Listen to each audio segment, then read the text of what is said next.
Assalamualaikum warahmatullahi wabarakatuh. Apa kabar anak-anak? Alhamdulillahilladzi binikmatihi tatimmus sholihat. Sudah siap belajar kan? Oh iya, pastikan penerangan ruangan kalian baik ya saat belajar. Selain lampu, ada banyak alat di rumah kita yang memerlukan energi listrik. Kita menggunakan setrika, blender, toaster, juicer, rice cooker, kulkas, mesin cuci, dan masih banyak lagi. Coba kalian sebutkan alat apa saja di rumah kalian yang menggunakan listrik. Lalu bagaimana sih listrik bisa sampai ke rumah kita? Untuk mengalirkan listrik diperlukan sumber energi dari alam. Listrik dialirkan melalui jaringan transmisi ke rumah kita. Sumber energi bisa berasal dari aliran air, batu bara, minyak bumi, sinar matahari, dan angin. Intinya, kita memerlukan energi untuk menggerakkan generator. Generator ini akan mengubah energi gerak menjadi energi listrik menggunakan magnet dan kumparan.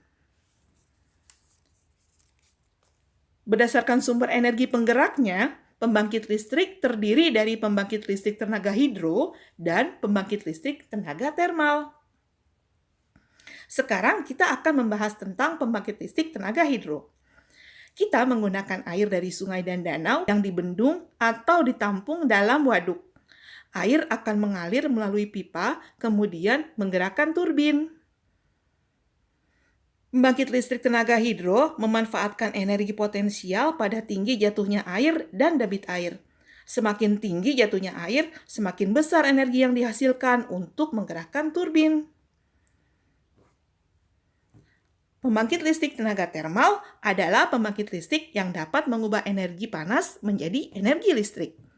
Energi listrik tersebut dapat dihasilkan dari batu bara, minyak bumi, gas alam, serta bahan galian seperti uranium dan thorium. Contohnya, pembangkit listrik tenaga uap. Energi untuk menggerakkan turbin berasal dari uap yang dihasilkan dari air yang ditampung dan dididihkan menggunakan bahan bakar. Uap dikumpulkan di drum penampung. Jika sudah sesuai, uap dialirkan menuju turbin yang terhubung dengan generator, sehingga dapat menghasilkan listrik. Arus listrik itu kemudian mengalir melalui jaringan transmisi hingga sampai ke rumah kita.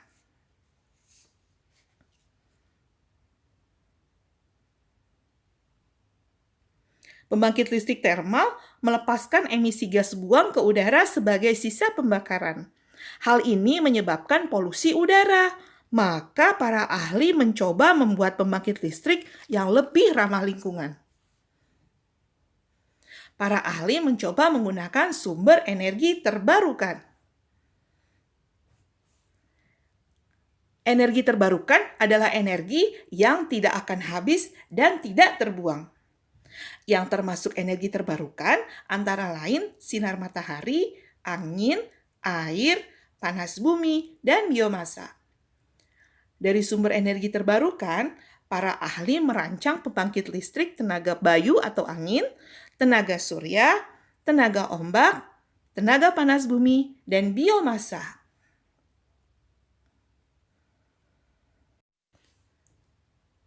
Pembangkit listrik yang menggunakan energi terbarukan lebih ramah lingkungan karena tidak terjadi sistem pembakaran dan tidak melepaskan emisi gas buang ke udara. Sumbernya pun tersedia berlimpah di alam. Indonesia memiliki pembangkit listrik tenaga panas bumi terbesar di Sumatera Barat.